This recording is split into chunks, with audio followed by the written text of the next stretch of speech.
Thank you for joining us here on the Boxing Source on YouTube. Be sure to subscribe and hit the notification bell for whenever we have new content. Really appreciate it.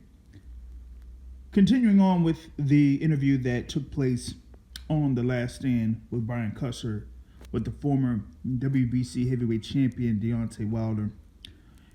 You had Deontay Wilder talk about Tyson Fury and how it looked like Tyson Fury betrayed him to a certain extent.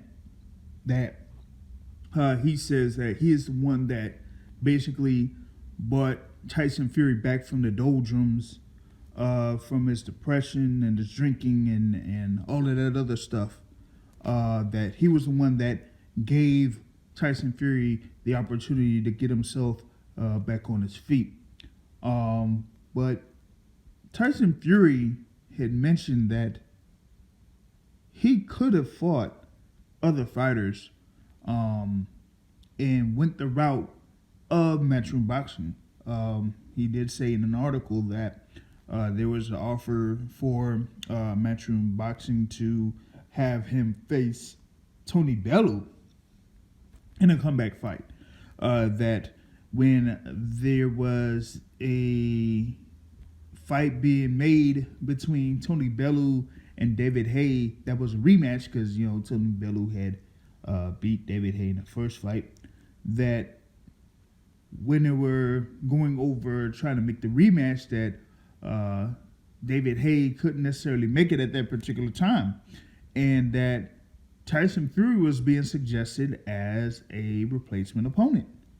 And through Tyson Fury, he says that there was some talks going down for him to potentially fight Tony Bellew, and it would have been a 50-50 split.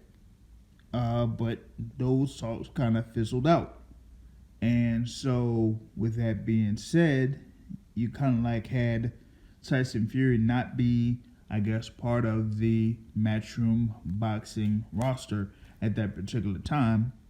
And there was like another instance where Tyson Fury had disclosed a offer from Eddie Hearn that gave him pretty much one or two fights, I would say two fights, that he would take, and then he would eventually face Anthony Joshua, and that he declined that as well.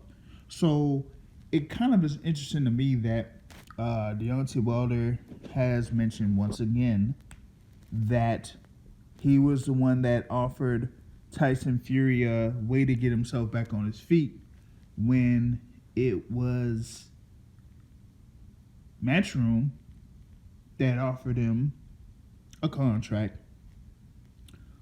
And it could have been on multiple occasions, and that Tyson Fury declined because he wanted more money out of the deal. That's one thing that I'd say has to be clarified, because right now it keeps being pushed by Deontay Wilder that he's the one that's giving these guys opportunities, that he's giving them financial, I guess, security, so to speak.